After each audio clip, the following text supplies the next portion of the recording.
हाजिर हैं एक नए टॉपिक के साथ। रिसेंटली एक डेटा रिलीज की गई है जो कि रिलेटेड है क्रूड बर्थ रेट से, आपका टोटल फर्टिलिटी रेट से और रिप्लेसमेंट रेट से। तो आइए समझते हैं कि ये डेटा किसके बारे में है और इस डेटा के फायदे और नुकसान क्या है। तो अंत तक हमारे वीडियो के साथ बने रहिए।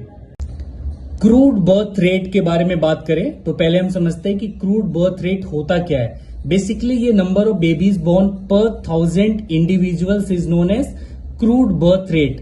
एक सिटी की पॉपुलेशन अगर 1000 है तो उसमें न्यू बॉर्न बेबीज कितने हैं, इसको हम क्रूड बर्थ रेट कहेंगे।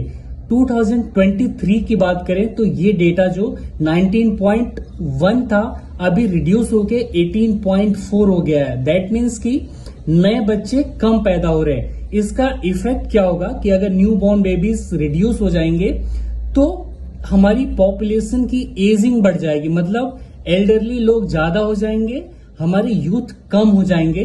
तो ये कहीं ना कहीं हमारे पॉपुलेशन को अनस्टेबल करेगा इन फ्यूचर और हमारे इकोनॉमी को इफेक्ट करेगा। टोटल फर्टिलिटी रेट को समझते हैं तो एक वुमेन के लाइफ स्पेन में up to a certain age वो कितने चिल्ड्रन से ब्लेस्ड होती है उसको हम कहते हैं total fertility rate. That means कि average children per women is known as total fertility rate. ये डेटा हमारा 3.4 का था जो अभी रिड्यूस होके 1.9 का हो गया है, जो कि काफी कंसर्निंग है। अभी 2 बच्चों से भी कम हो रहे हैं। तो इसका इफेक्ट क्या होगा हमारे पॉपुलेशन पे होगा। जो अगर हमारी पॉपुलेशन कम होगी तो कहीं ना कहीं ये हमारे इकोनॉमी को भी इफेक्ट करेगी।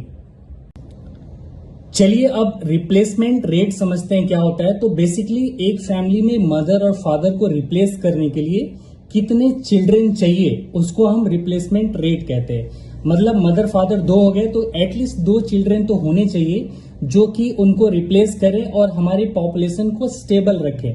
अगर हमारा पॉपुलेशन स्टेबल नहीं रहेगा तो जैसा हमने बात किया कि हमारी इकोनॉमी पे इफेक्ट करेगा। तो रिप्लेसमेंट रेट जो अभी 2.1 की रिक्वायर्ड है और हमने देखा कि टोटल फर्टिलिटी रेट जो है 1.9 चली गई है, जो कि काफी कंसर्निंग है फ्रेंड्स हमारे लिए।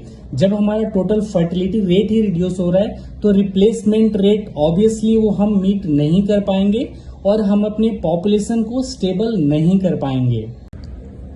फर्टिलिटी रेट की बात करेंगे तो बिहार में सबसे ज्यादा फर्टिलिटी रेट है जो 2.4 है। तमिलनाडु और दिल्ली में कम है फर्टिलिटी रेट। तमिलनाडु की बात करेंगे तो 1.4 है और दिल्ली में 1.2 की फर्टिलिटी रेट है। एल्डरली पीपल की बात करें तो सबसे ज्यादा एल्डरली लोग जो 60 प्लस एज के हैं वो केरला में 15%, और उससे कम की अगर बात करें तो आसाम, दिल्ली और झारखंड में 7 to 8% का एवरेज है यहाँ पे। तो ये भी काफी कंसर्निंग है हमारे लिए। अब बात करते हैं कि इन सब डेटा का इंपॉर्टेंस क्या है। तो सबसे ज्यादा जो इंपॉर्टेंट चीज है फ्रेंड्स वो पॉलिसी मेकिंग में होती है। जब गवर्नमेंट को कोई भी पॉलिसी बनानी है तो वो पॉपुलेशन के हिसाब से बनाती है। तो हम कह सकते हैं कि सबसे ज्यादा इंपॉर्टेंट चीज है पॉलिसी मेकिंग। ऐसी वीडियो के लिए हमें फॉलो करें, चैनल को सब्सक्राइब करें, बेल आइकन को दबाएं। Thank you.